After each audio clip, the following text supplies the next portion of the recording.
Palestina merdeka tetap syarat mutlak.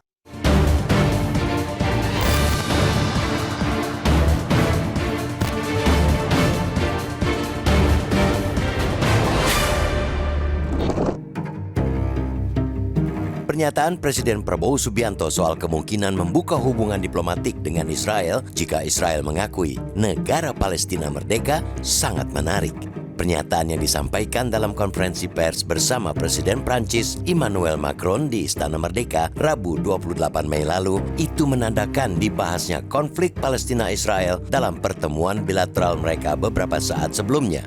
Buat bangsa Indonesia, betapapun pernyataan Presiden itu mungkin membuat terpantik emosi, namun itulah konsekuensi dari two-state solution, solusi dua negara yang memang sudah lama diusung RI untuk perdamaian Palestina-Israel. Two-state solution artinya negara Palestina dan Israel sama-sama berdiri dan sama-sama berdaulat. Mengakui kedaulatan sebuah negara adalah langkah pertama untuk melakukan hubungan diplomatik.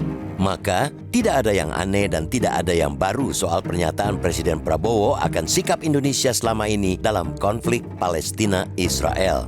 Tidak tergoyahkan pula dukungan Indonesia terhadap perjuangan Palestina. Kemerdekaan Palestina tetaplah harga mati yang tidak bisa ditawar-tawar lagi. Pernyataan Presiden Prabowo sebenarnya lebih menandakan dorongan terhadap Presiden Macron yang sejak minggu lalu disebutkan mempertimbangkan untuk mengakui negara Palestina.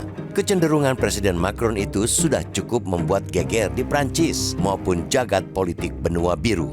Meski dalam berbagai pernyataan diplomasinya, bahkan sejak rezim-rezim terdahulu, Prancis selalu menyebut diri sebagai teman untuk Israel maupun Palestina. Kenyataannya mereka adalah sekutu Israel. Bahkan sampai sekarang, pemerintah Prancis masih dikritik ikut bertanggung jawab atas darah warga Gaza yang tumpah. Pada akhir Oktober 2023, Prancis yang memang termasuk salah satu negara pertama yang mengakui negara Israel dan mendukungnya masuk PBB, diketahui mengirimkan 100.000 magazin peluru untuk Israel. Kemudian meski Macron telah menghentikan pengiriman senjata ke Israel sejak 2024, hingga kini negaranya masih mengirimkan berbagai alat dan perangkat yang membuat Israel dapat memproduksi sendiri senjata.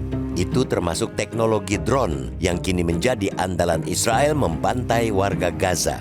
Hingga tahun lalu, penjualan peralatan senjata Prancis ke Israel diberitakan berkisar 357 miliar rupiah. Maka jika terwujud, pengakuan Macron untuk eksistensi negara Palestina adalah langkah besar bagi negaranya. Pengakuan kedaulatan tentu membawa konsekuensi panjang. Bukan sekadar lip service. Pengakuan harus dibuktikan dengan berbagai langkah nyata untuk kemerdekaan Palestina atau setidaknya menghentikan keterlibatan apapun dalam genosida Israel di Gaza. Jika terwujud, pengakuan Prancis untuk negara Palestina juga jelas berdampak besar di percaturan politik benua biru. Prancis akan menjadi negara besar Eropa pertama yang mengakui Palestina.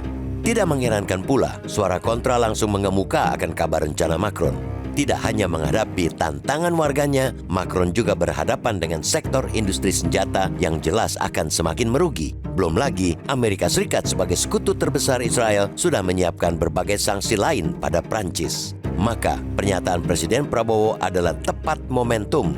Ini menjadi sinyal tegas untuk dukungan rencana Macron. Meskipun bisa saja pengakuan Prancis terhadap Palestina pun sekadar gestur simbolik, itu tetap sebuah kemajuan bagi diplomasi untuk Palestina.